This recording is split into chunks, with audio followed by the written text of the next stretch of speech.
bonsoir. Aujourd'hui, nous allons voir la suite de Monsieur Brown, d'Agatha Christie.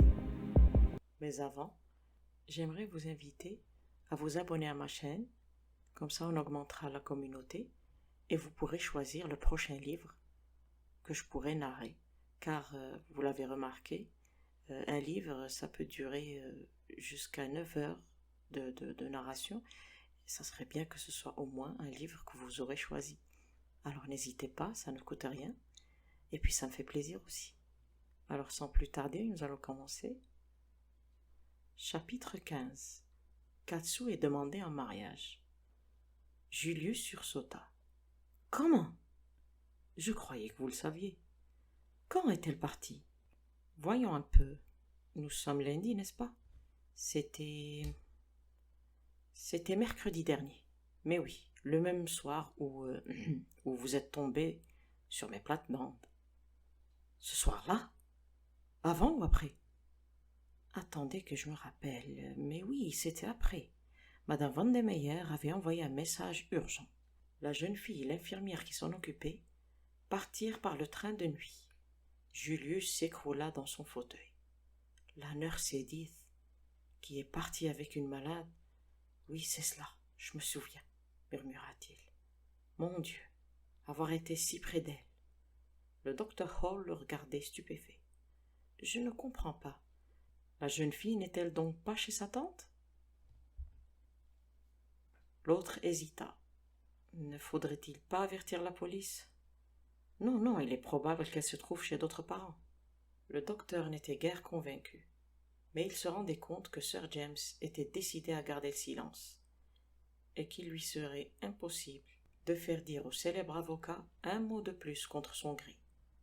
Il prit donc congé du groupe, et ce dernier quitta l'hôtel. Pendant quelques instants, ils restèrent debout, devant la voiture, sans monter. « C'est affolant !» s'exprima Katsu. « Dire que Julius a été pendant quelques heures sous le même toit qu'elle. »« J'ai été rudement bête, » murmura Julius avec simplicité. « Vous ne pouviez pas le savoir, dit Katsu consolante. N'est-ce pas, Sir James? Il ne pouvait pas le savoir. »« Je vous conseille, dit ce dernier, de ne pas pleurer sur les pots cassés.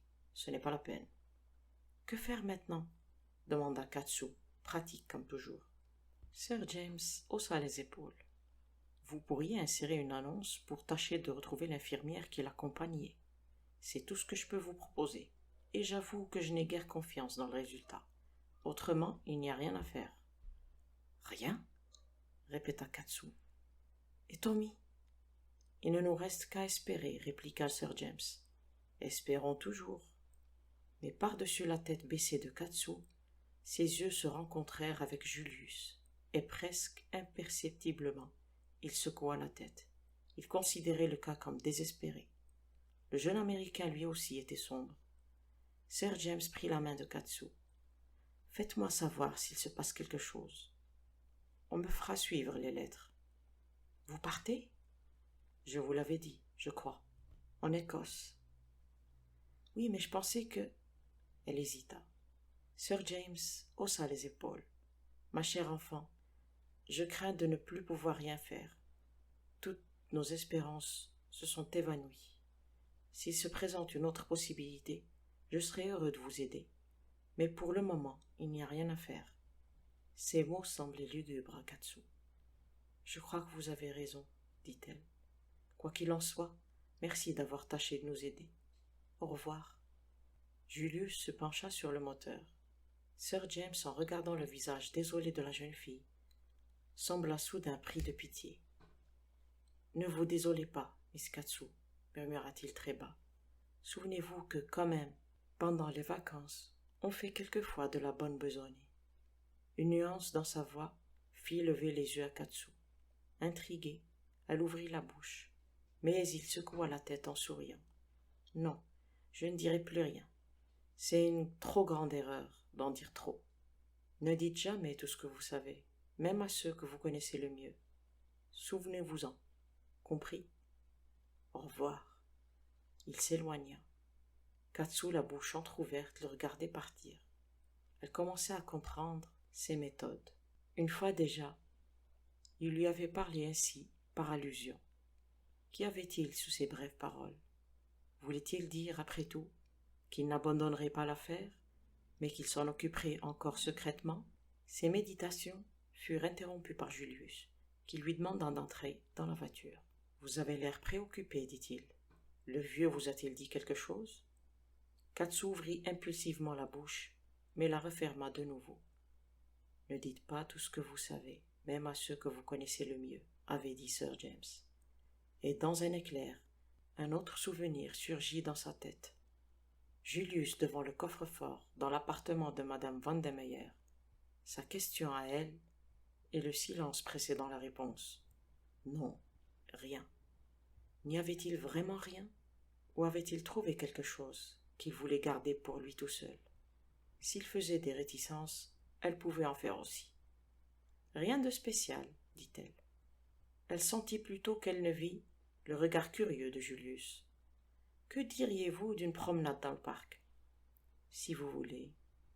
Pendant quelques moments, ils gardèrent le silence. La voiture glissait le long des allées ombragées. C'était une belle journée. Dites, Miss Katsu, croyez-vous qu'un jour je retrouverai Jane? Cette note de découragement dans sa voix était si inaccoutumée que Katsu le regarda surprise. Il fit un signe affirmatif. Oui, je suis découragé. Sir James n'a plus d'espoir, je l'ai vu. Je n'aime pas cet homme. Nous sommes trop différents, peut-être. Mais je reconnais qu'il est d'une intelligence rare, et je crois qu'il n'abandonnerait pas l'affaire s'il n'y avait pas des chances de succès, n'est-ce pas? Katsu se sentait plutôt mal à l'aise, mais elle répondit évasivement. Il nous a quand même conseillé d'insérer une annonce pour retrouver l'infirmière. Oui, mais d'un ton qui disait nettement « Il n'y a plus d'espoir ». Non, j'en ai assez. Je crois que je filerai en Amérique. Oh, cria Katsu. Et Tommy? Ah, c'est vrai, il y a Beresford. J'ai honte de l'avoir oublié, évidemment. On tâchera de le retrouver. Mais tout cela, ce sont des rêves. Passons en réalité. Il y a quelque chose que je voudrais vous demander, Miss Katsu. Oui? Vous et Beresford, est-ce que... Je ne vous comprends pas, répondit Katsu avec dignité, ajoutant immédiatement sans aucune logique. Et puis vous vous trompez. Pas de sentiment là-dedans? Certainement pas, nia véhémentement Katsu. Tommy et moi sommes amis, rien de plus. Je crois que tous les amoureux à un certain moment disent cela, observa Julius. Bêtise. Est-ce que je ressemble à une petite fille qui tombe amoureuse de tous ceux qu'elle rencontre? Pas du tout. Vous ressemblez plutôt à une petite fille dont on tombe souvent amoureux. Oh, fit Katsu un peu gêné. Est-ce un compliment? Naturellement. Maintenant, passons aux faits. Mettons que nous ne trouvions jamais Beresford et qu'il soit mort, n'est-ce pas? Dites-le, allez. J'ai la force de regarder la réalité en face. Alors? Et que toute cette affaire se perde dans le vague. Qu'allez-vous faire? Je n'en sais rien, dit Katsu, ses grands yeux noyés dans le vide. Vous serez bien seule, pauvre petite. Je serai all right, dit brusquement Katsu, qui n'aimait pas qu'on la plaignait. Que pensez-vous du mariage? Eh bien, pourquoi ne pas me marier? Surtout si... Elle hésita un moment, puis bravement sortit sa théorie favorite. Si je trouve un homme assez riche, pour que ça vaille la peine, je suis franche, n'est-ce pas? Vous me méprisez peut-être pour cela. Je ne méprise jamais le sens du business, dit Julius. Quel est le chiffre que vous avez en vue? Le chiffre? Demanda Katsu étonné. Je ne comprends pas. Je veux dire le chiffre de la fortune, le revenu. Oh, j'avoue que je n'y ai pas pensé. Que diriez-vous de moi? Vous? Moi-même. Oh, je ne pourrais pas. Pourquoi? Je vous dis que je ne pourrais pas. Je vous demande pourquoi. Ce serait trop déloyal. Déloyal? Je ne vois pas dans quel sens. Je vous admire énormément, Miss Katsu, plus qu'aucune femme que j'ai rencontrée. Vous avez un cran de tous les diables. Je serais content de vous procurer toutes les satisfactions du monde. Dites-moi, et nous irons sans plus attendre chez un bijoutier de premier ordre pour choisir la bague. Ce sera du bon business. Je ne peux pas, souffla Katsu. À cause de Beresford? Non, non, non. Alors? Katsu secoua violemment la tête. Voyez, vous ne pouvez raisonnablement pas vous attendre à plus de $. Oh non, ce n'est pas ça, cria Katsu avec un rire nerveux. Mais vraiment non, je vous remercie. Vous êtes bien gentil, mais c'est impossible. Faites-moi la grâce d'y réfléchir jusqu'à demain. C'est inutile. Faites-le quand même. Si vous voulez, dit Katsu à bout de force. Aucun d'eux ne parla jusqu'à leur retour au Ritz.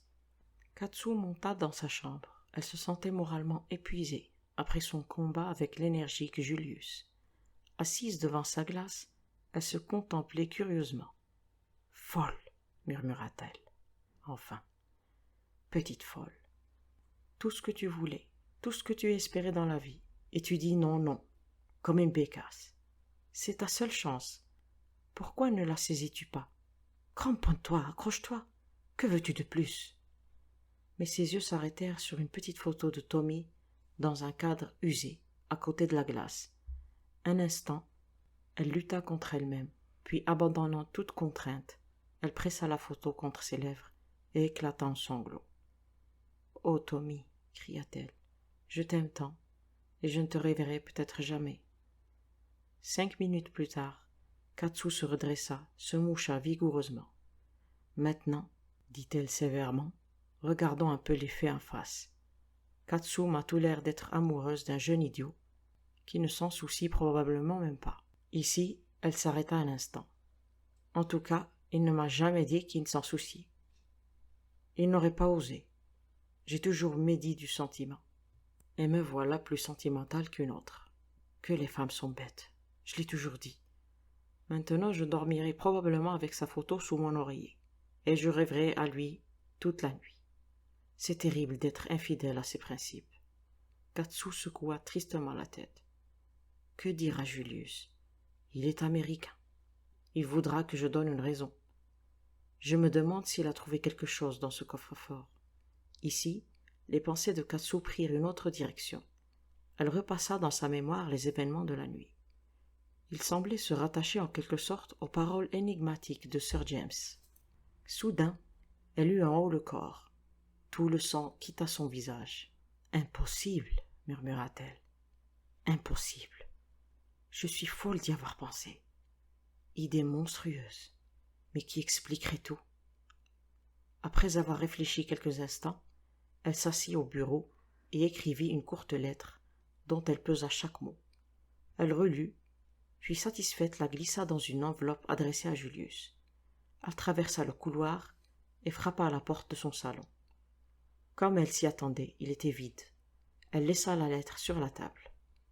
Quand elle revint, un petit chasseur attendait à la porte. « Une dépêche pour vous, Miss Cowley. » Katsu l'ouvrit négligemment. Puis elle poussa un cri. La dépêche était de Tommy. Chapitre 16. Suite des aventures de Tommy. Du fond d'une lourde obscurité, Tommy revenait lentement à lui. Quand il ouvrit enfin les yeux, il eut d'abord conscience d'une douleur atroce qui torturait ses tempes. Où était-il? Qu'est-il arrivé? Il entr'ouvrit faiblement les yeux.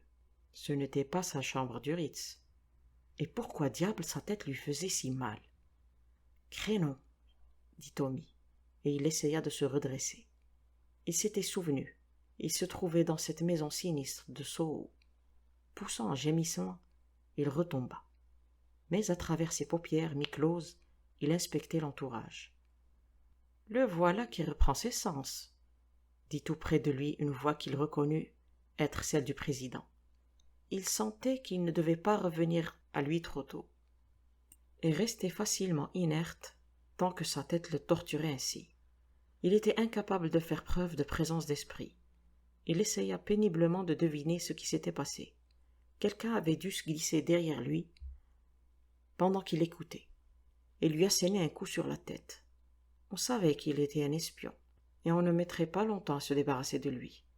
Personne ne savait où il se trouvait, et il n'avait d'espoir qu'en lui-même. « Crénom !» répéta-t-il, une fois de plus, et cette fois, il réussit à se mettre sur son séant. Le président s'approcha de lui et porta un verre à sa bouche, en ordonnant brièvement « Buvez ». Tommy obéit. La boisson était si forte qu'elle le fit tressaillir, et son cerveau s'éclaircit merveilleusement. Il était étendu sur un divan dans la chambre où avait lieu la conférence. D'un côté était le président, de l'autre le concierge à mine de brigand, qui l'avait laissé entrer. Les autres étaient groupés à une certaine distance, mais quelques-uns manquaient. « Vous vous sentez mieux » demanda le président en reprenant le verre vide. « Oui, merci, » répliqua Tommy.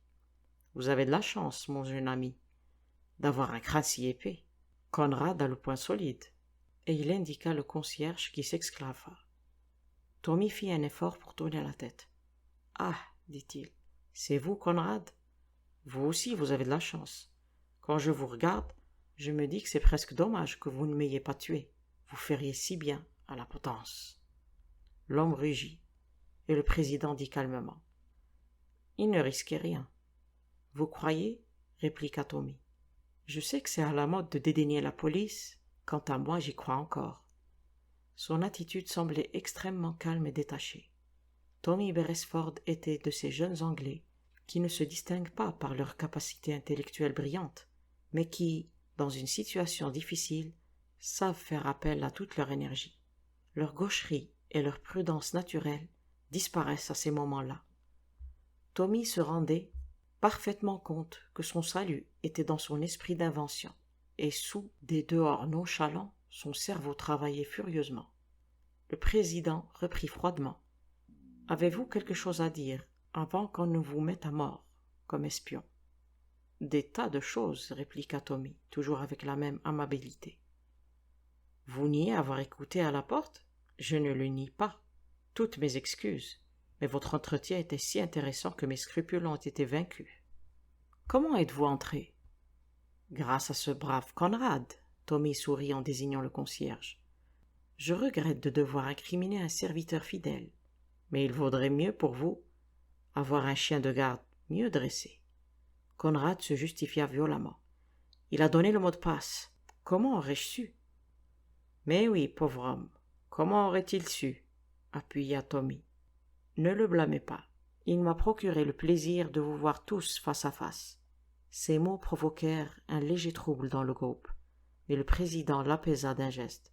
« Les morts ne parlent pas, dit-il. »« Je ne suis pas encore mort, dit Tommy. » Un murmure d'assentiment s'éleva. « Mais vous le serez bientôt, mon jeune ami. » Tommy sentit son cœur battre plus fort, mais son impassibilité aimable resta la même. « Je ne crois pas, dit-il. Je proteste énergiquement. » Ils étaient de toute évidence étonnés par son attitude. « Pour quelle raison ne vous tuerions-nous pas ?» demanda le président. « Pour plusieurs raisons, dit Tommy.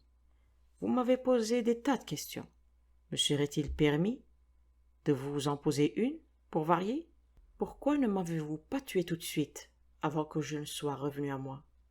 Le président hésita, et Tommy saisit sa chance. « Parce que vous ignoriez ce que je pouvais savoir, et où je l'avais appris. Si vous me tuez, vous ne le saurez jamais. » À ce moment, Boris se laissa dominer par son indignation. « Chien !» cria-t-il. « Espion, canaille ! Tuons-le, tuons-le !» Le groupe applaudit.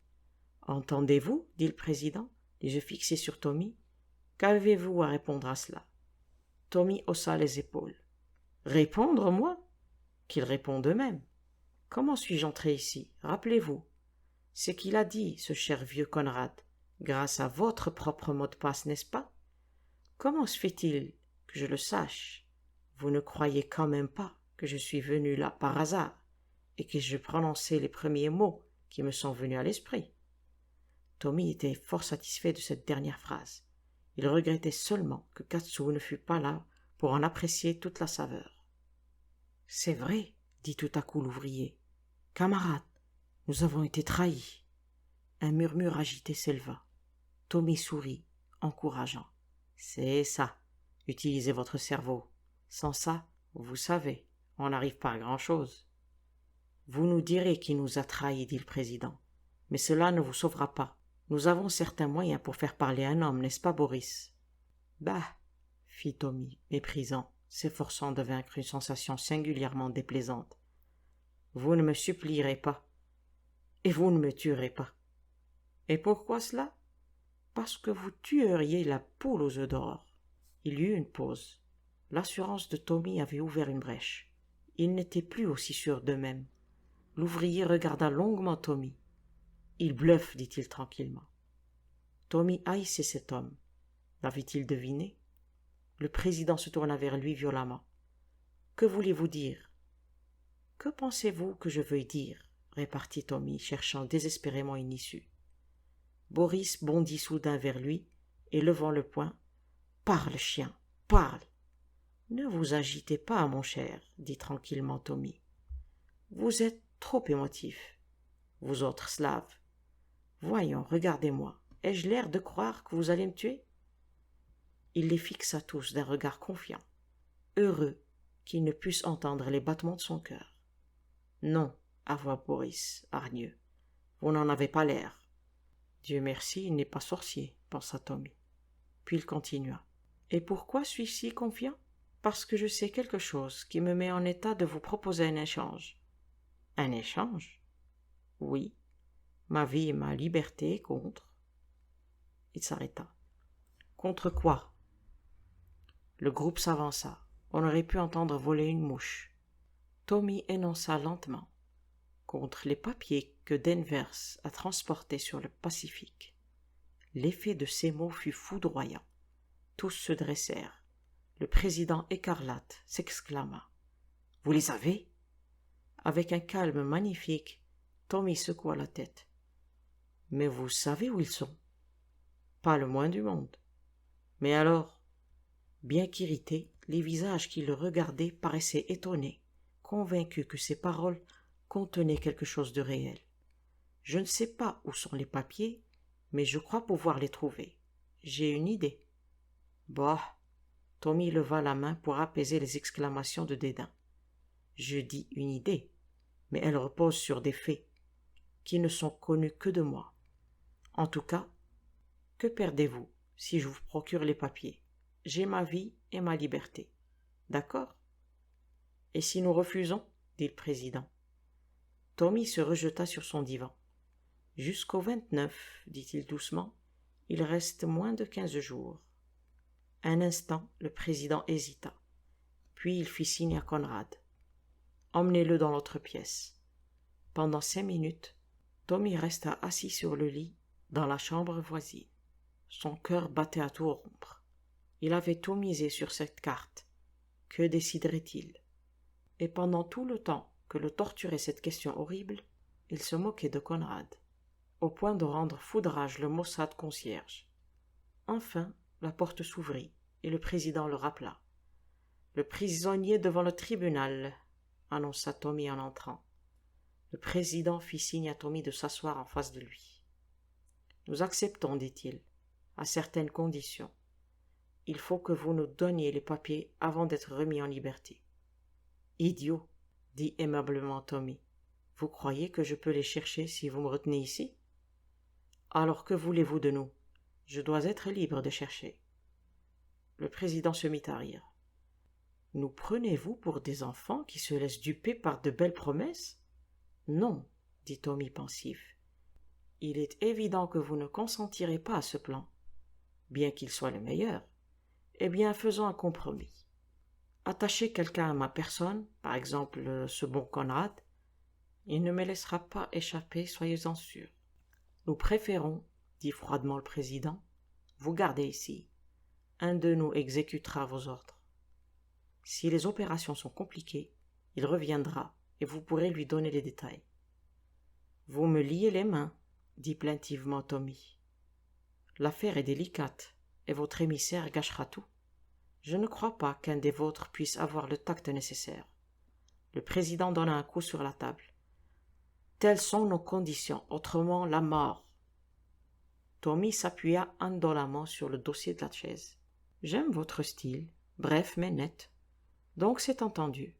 Mais une chose importe, je veux voir la jeune fille. » « Quelle jeune fille? » ?»« Jane Finn, naturellement. » L'autre le regarda curieusement pendant quelques instants. Puis lentement, comme s'il choisissait ses mots. « Vous ne savez donc pas qu'elle ne peut rien vous dire ?» Le cœur de Tommy battit plus vite. Verrait-il celle qu'il cherchait? « Je ne lui poserai pas de questions, » dit-il tranquillement. « Pas explicite, du moins. » De nouveau, le président le regarda d'un air qu'il ne comprenait pas très bien. « Elle ne pourra pas y répondre. Cela n'a pas d'importance. J'aurai vu son visage pendant que je lui aurai parlé. Et vous croyez que ce visage vous dira quelque chose ?» Il eut un rire bref. Plus que jamais, Tommy sentit qu'il y avait là quelque chose qui lui restait incompréhensible. Le président le mesurait du regard. « Après tout, dit-il doucement, en savez-vous autant que nous le croyons ?» Tommy sentit qu'il avait fait une gaffe. Il ne savait pas laquelle, mais il fallait la réparer. « Il peut y avoir des choses que j'ignore, dit-il. Je ne prétends pas connaître tous les détails de votre histoire. Mais j'ai en réserve, moi, des choses que vous ne savez pas. Danvers était malin. » Il s'interrompit, comme s'il craignait d'en avoir trop dit. La physionomie du président s'éclaira. « Danvers, murmura-t-il. Je vois. » Il s'arrêta un instant, puis fit signe à Conrad.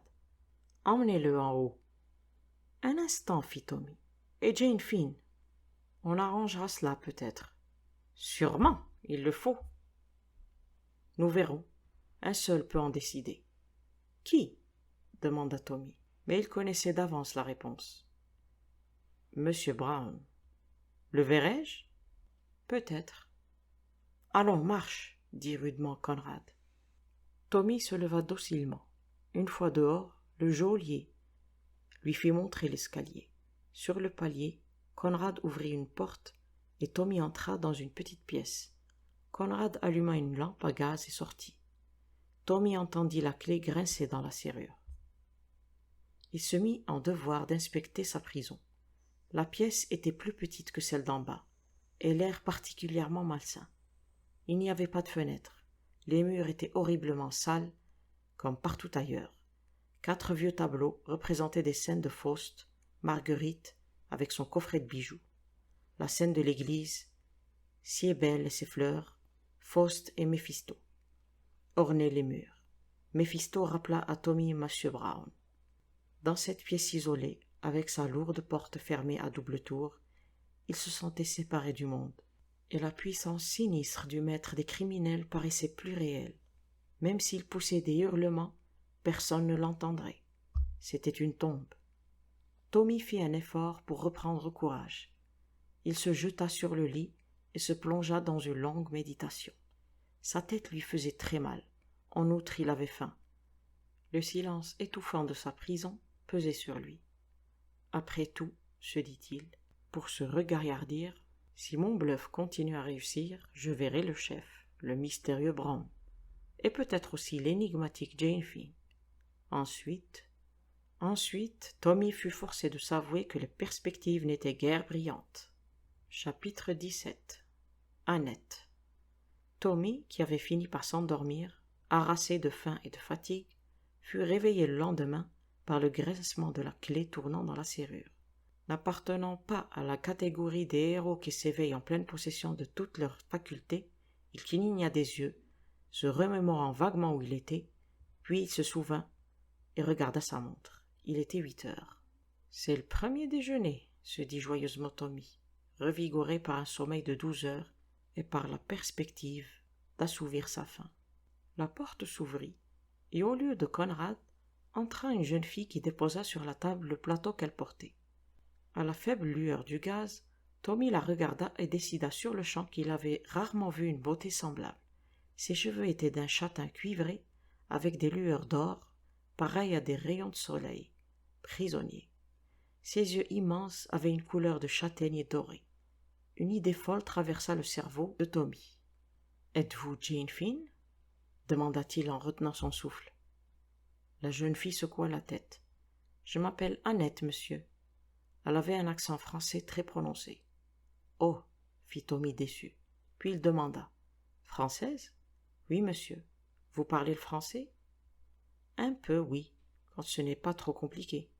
Vous m'apportez le déjeuner, mademoiselle ?» Sur le plateau, il y avait un bol de café et un gros morceau de pain. On n'est pas au Ritz ici, soupira-t-il. Mais je vous suis reconnaissant quand même. Il prit une chaise et Annette s'approcha de la porte. Attendez un instant, cria-t-il.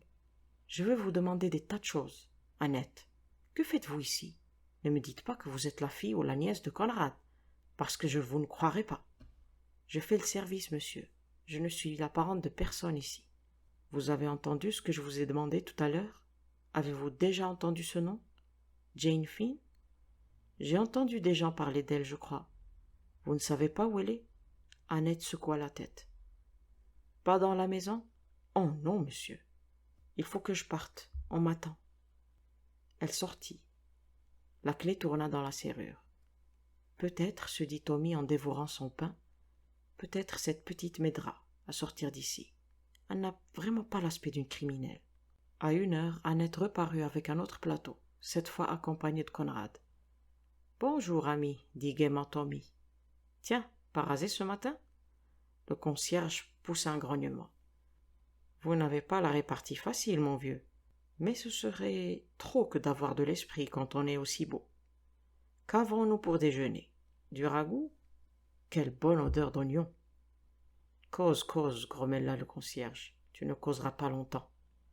Faisant fi de l'allusion désagréable que comportaient les menaces, Tommy fit un geste condescendant. Tu peux sortir, valet, je n'ai plus besoin de toi. Ce soir-là, Tommy attendit le dîner avec impatience. Conrad accompagnerait-il la jeune fille? Si elle était seule, il tâcherait d'en faire une alliée. Sa situation était désespérée. Mais si on lui envoyait Conrad... Ah, la volupté de taper sur le crâne ovale du concierge! Une idée lumineuse traversa l'esprit de Tommy. Pourquoi ne pas attendre Conrad derrière la porte et quand il entrerait, lui asséner un coup avec une chaise, ou encore mieux, un de ses vieux tableaux. Et puis tout simplement sortir. S'il rencontrait quelqu'un sur son passage, eh bien la figure de Tommy s'illumina à l'idée d'une bonne rixe. Il aimait mieux faire usage de ses poings que de son cerveau. Grisé par son plan, Tommy décrocha sans bruit un des tableaux, la scène de Faust et de Méphisto, et le posa près de la porte. Il avait bon espoir. Son plan lui paraissait simple mais excellent. À 8 heures, il entendit le bruit familier de la clé grinçant dans la serrure. La jeune fille entra. Elle était seule. « Fermez la porte, ordonna Tommy. J'ai à vous parler. » Elle obéit.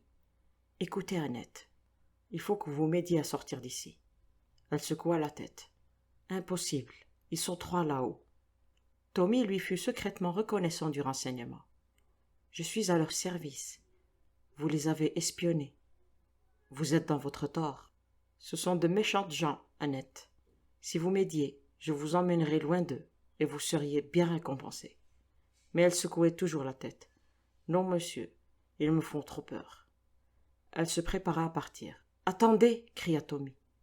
« Il faut que vous m'aidiez à sauver une jeune fille de votre âge. Il faut la tirer de leurs griffes. »« Jane Finn ?»« Oui. »« C'est elle que vous êtes venu chercher ici ?»« Oui. » »« Précisément. » La jeune fille le regarda, puis passa sa main sur son front. « Jane Finn. J'entends toujours ce nom.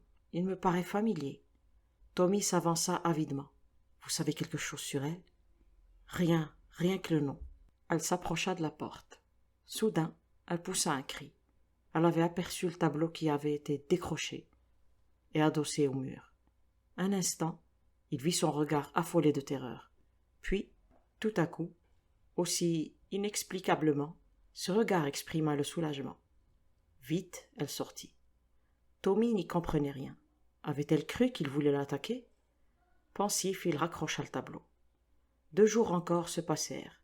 Les nerfs de Tommy étaient tendus. Il ne voyait que Conrad et Annette. Cette dernière était devenue muette. Il y avait au fond de ses yeux une sorte de sombre méfiance. Tommy sentait que si cet isolement continuait, il deviendrait fou. Il crut comprendre par quelques mots de Conrad qu'on attendait les ordres de M. Brown. Mais le soir du 3e jour, la porte s'ouvrit à 7 heures et Conrad entra, suivi du numéro 14. Tommy sentit le cœur lui manquer. Il n'eut pas le temps d'ouvrir la bouche que les 2 hommes se précipitèrent sur lui, le liant solidement avec les cordes. Il croit nous avoir eus, gronda Conrad. Un échange. Un échange pour ce qu'il ne sait pas. Et tout le temps c'était du bluff, du pur bluff. C'est fini, chien, canaille. Tu ne sais rien. Rien de rien. Tommy resta muet. N'ayant rien à dire, le tout-puissant M. Brown avait appris la vérité. Soudain, une idée lui vint. Bien parlé, Conrad, fit-il. Mais pourquoi ces cordes? Ce digne gentleman numéro 14 aurait pu me couper la gorge sans délai. Penses-tu? Lui dit ce dernier. Tu crois que nous sommes assez bêtes pour en finir ici et avoir la police sur le dos? Non, non. Demain matin, on attend la voiture de votre Excellence, mais nous ne voulons pas courir des risques à cause de toi. Vous faites une triste erreur, et vous serez le premier à en pâtir. Tu ne blufferas plus maintenant. Tu te crois encore au Ritz, hein? Tommy ne répondit pas. Il se demandait comment M. Brown avait découvert son identité. Il décida que Katsu, inquiète, avait dû s'adresser à la police, et que sa disparition, ayant été portée à la connaissance publique, la bande en avait tiré des conclusions. Les deux hommes partirent. Tommy resta seul, plongé dans des méditations qui étaient loin d'être plaisantes. Déjà, ses jambes étaient engourdies. Il ne pouvait même pas remuer un doigt, et il sentait qu'il n'y avait plus d'espoir. 1 heure plus tard, la clé tourna doucement. Annette parut. Tommy sentit renaître un espoir fugitif. Il avait oublié la jeune fille. Est-il possible qu'elle fût venue l'aider? Soudain, il entendit la voix de Conrad. « Sortez de là, Annette. Il ne soupera pas ce soir. »« Oui, oui, je sais bien, mais il faut que je prenne le plateau. Nous en avons besoin. »« Faites vite, » grommela Conrad. Sans regarder Tommy, la jeune fille alla à la table et prit le tableau. Elle leva la main et éteignit la lampe. Bon sang! Conrad s'était approché de la porte. Pourquoi avez-vous éteint? Je le fais toujours. Vous ne m'avez rien dit. Faut-il rallumer, monsieur Conrad? Non, mais sortez. Le beau petit monsieur, cria Annette, s'arrêtant près du lit, dans l'obscurité. Vous l'avez bien ligoté, hein? On dirait un petit poulet. Son ton amusé peina et révolta Tommy. Mais en même instant, à sa grande surprise, il sentit une main passer sur ses liens et déposer dans sa paume un objet petit et froid. « Allons, Annette !» Mais me voilà. La porte se referma. Tommy entendit Conrad dire « Fermez, donnez-moi la clé !» Les pas s'éloignèrent. Tommy demeura pétrifié par la surprise. L'objet qu'Annette avait mis dans sa main était un petit canif à la lame ouverte. En se rappelant la façon dont elle avait évité de le regarder et dont elle avait éteint la lumière, il conclut que la pièce devait avoir quelque part un Judas. Il était probable qu'on les avait observés tout le temps. S'était-il démasqué lui-même? Non, puisqu'il lui avait révélé que le désir de s'échapper et de trouver Jane Finn. Mais rien sur lui-même. Sa question à Annette prouvait qu'il ne connaissait pas personnellement Jane Finn, mais il n'avait jamais prétendu la connaître. Annette savait-elle vraiment quelque chose? Ses dénégations n'étaient-elles pas destinées qu'à tromper les auditeurs? Il ne savait qu'en penser.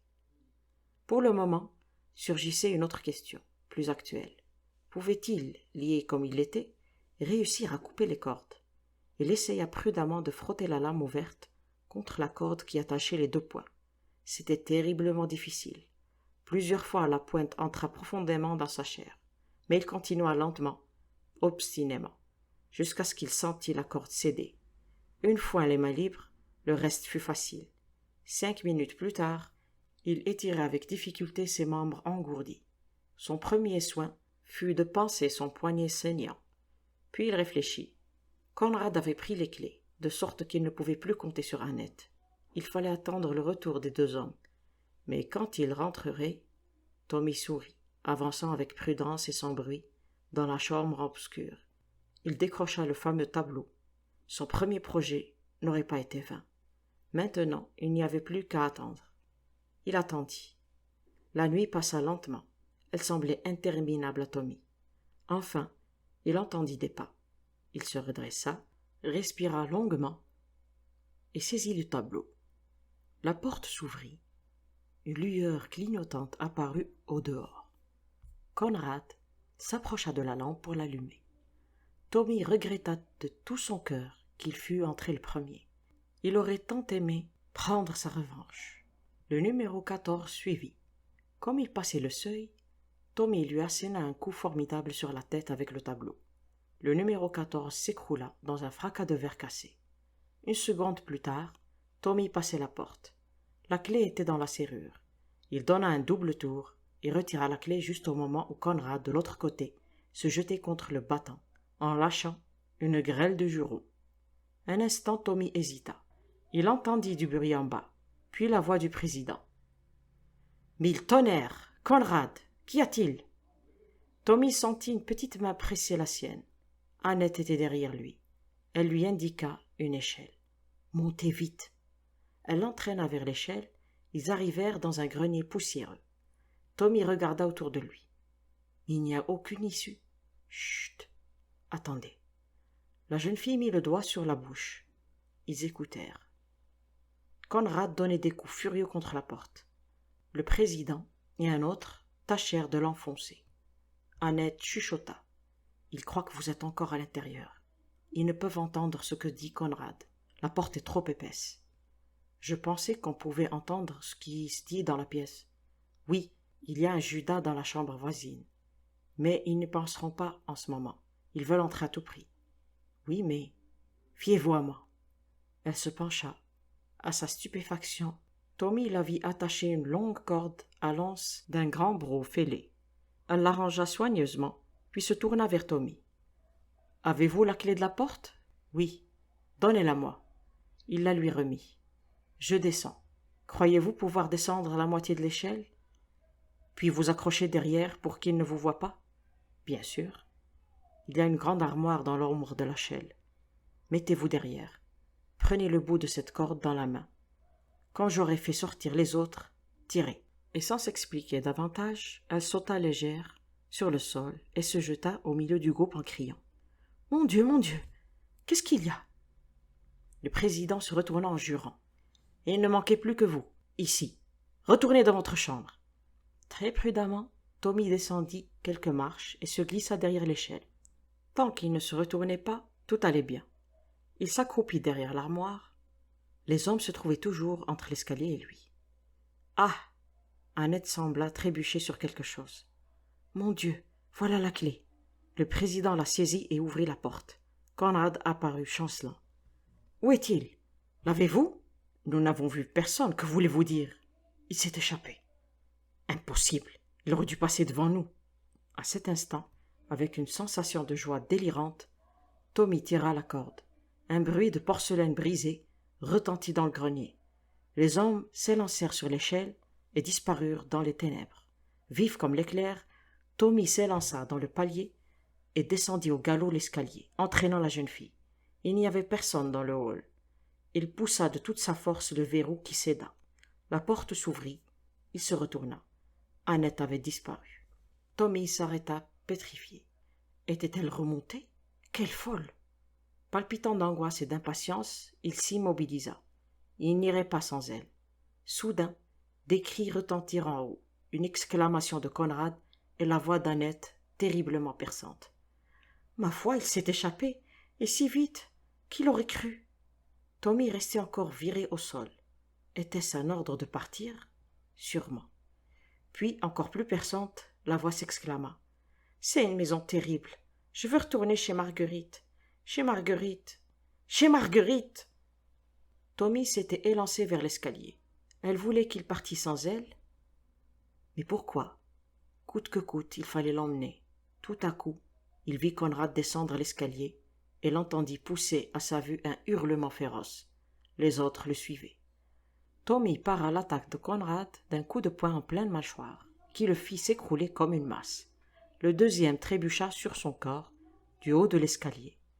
Un coup de feu retentit et une balle frôla l'oreille de Tommy.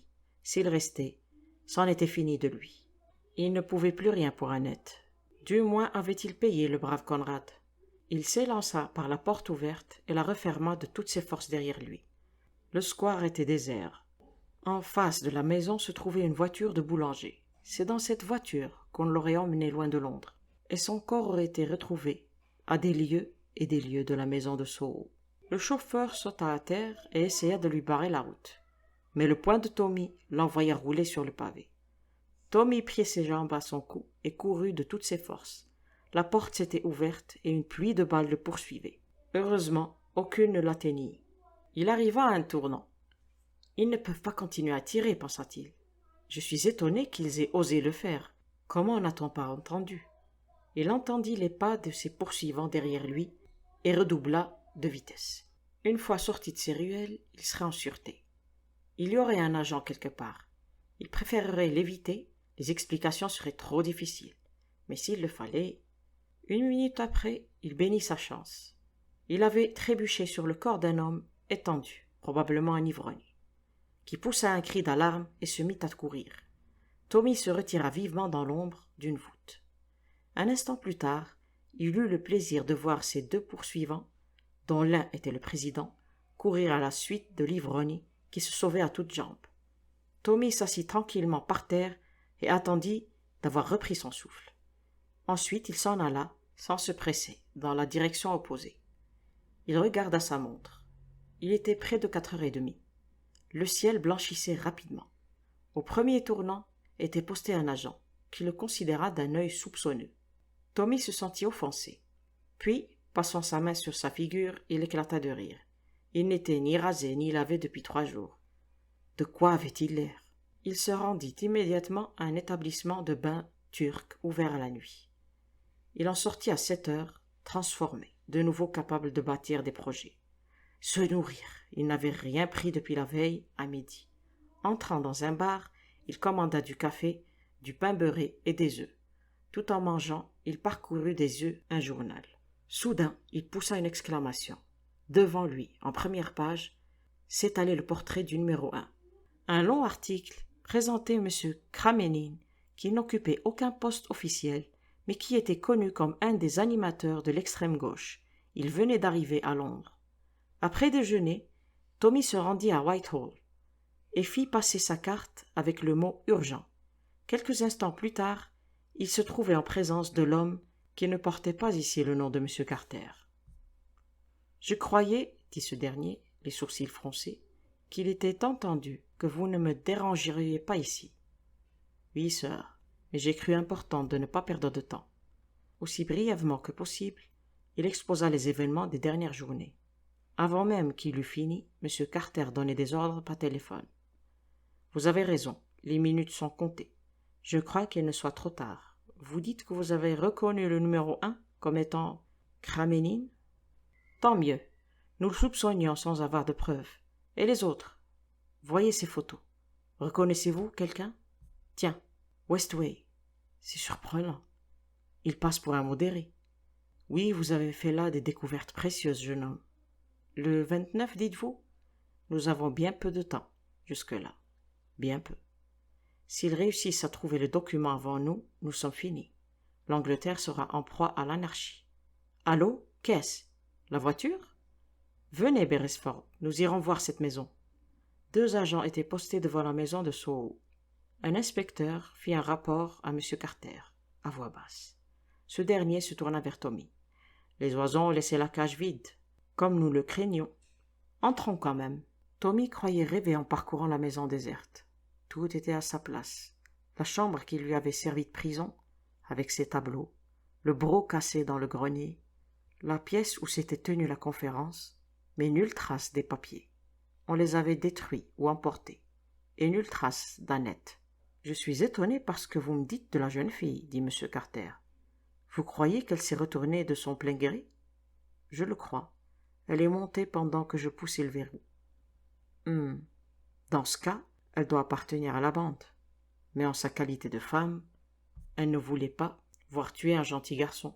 Si elle n'était pas des leurs, elle vous aurait suivi. Je ne peux pas croire qu'elle soit des leurs, monsieur. Elle a l'air tellement différente. Jolie, je suppose, dit M. Carter avec un sourire qui fit rougir Tommy jusqu'à la racine des cheveux. Il fut obligé de confirmer la beauté d'Annette. À propos, remarqua Carter, avez-vous déjà vu Miss Katsu? Elle m'a bombardé de lettres à votre sujet. Katsu? J'avais bien peur qu'elle soit inquiète. Est-elle allée à la police? M. Carter secoua négativement la tête. Dans ce cas, je ne comprends pas. Comment ils ont découvert mon identité? En effet, c'est curieux. Ou peut-être Conrad a-t-il parlé du Ritz que par hasard? Peut-être, mais il semble certain que quelqu'un les a subitement renseignés sur mon compte. Eh bien, fit M. Carter en jetant un regard autour de lui, il n'y a plus rien à faire ici. Voulez-vous déjeuner avec moi? Mille merci, monsieur. Mais il faut avant tout que je tranquillise Katsu. C'est tout à fait naturel. Transmettez-lui mon bon souvenir. Et dites-lui de ne pas vous croire mort trop tôt la prochaine fois. Tommy se mit à rire. Je suis dur à mourir, monsieur. En effet. Mais à partir de maintenant, souvenez-vous que vous êtes un homme marqué. Et soyez prudent. Merci, monsieur. Appelant un taxi, Tommy lui donna l'adresse du Ritz et se livra à des rêveries agréables sur son entrevue prochaine avec Katsu. Je me demande ce qu'elle a fait pendant tout ce temps. Je pense qu'elle a filé Rita. À propos, c'est à elle probablement que pensait Annette en criant Marguerite. Sur le moment même, je n'ai rien compris. Cette pensée l'attrista, parce qu'elle semblait prouver que Madame Vandemeyer et la jeune fille, qui l'avait sauvée, étaient intimes. Le taxi s'arrêta devant le Ritz. Tommy s'élança sous la voûte comme un jeune fou, mais son enthousiasme reçut une douche froide. On l'informa que Miss Cowley était sortie un quart d'heure auparavant. Voilà, c'est terminé pour la partie 5. N'oubliez pas de vous abonner et de voir les autres vidéos, ça me ferait plaisir. Bonne nuit ou bonne journée. Au revoir.